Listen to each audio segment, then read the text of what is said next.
एक दिन एक अमीर आदमी भगवान के दर्शन करने के लिए मंदिर गया, क्योंकि इस अमीर आदमी ने बहुत महंगे जूते पहन रखे थे और यह भी सुन रखा था कि उस मंदिर के बाहर जूते चप्पल अक्सर चोरी हो जाया करते हैं। इसलिए उसका मन नहीं हुआ कि वह ऐसे ही अपने कीमती जूते वहां छोड़कर जाए।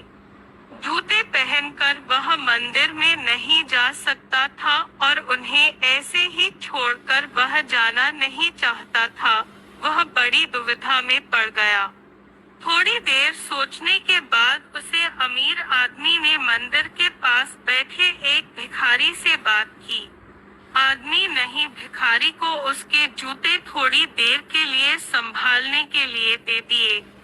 भिखारी भी उसे बात के लिए राजी हो गया।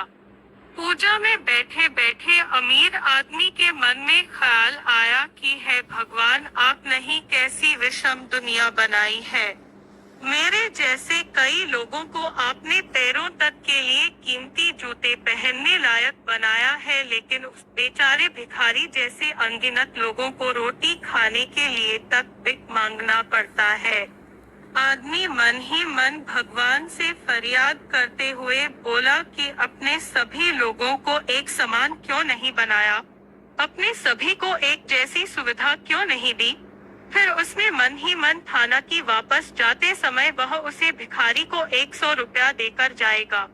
पूजा खत्म होने के बाद जब अमीर आदमी बाहर आया तो ना उसे अपने जूते दिखे, नहीं भिखारी से लगा भिखारी किसी काम से कहीं गया होगा। इसलिए थोड़ी देर उसने वहीं खड़े रहकर अधिकारी का इंतजार किया।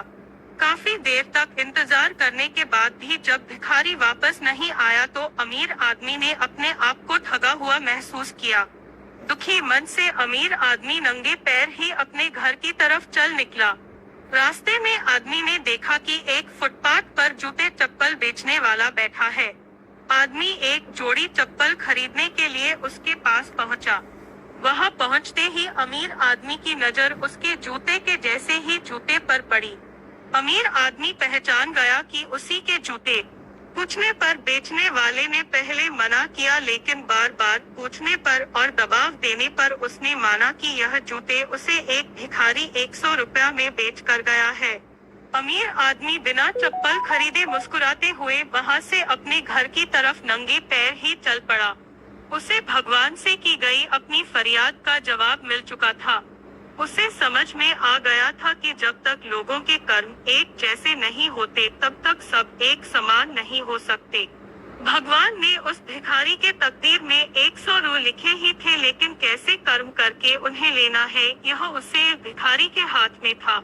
वह चोरी ना भी करता फिर भी उसे 100 रुपया मिलने वाले थे। शायद उसके ऐसे ही बुरे कर्मों की वजह से भिखारी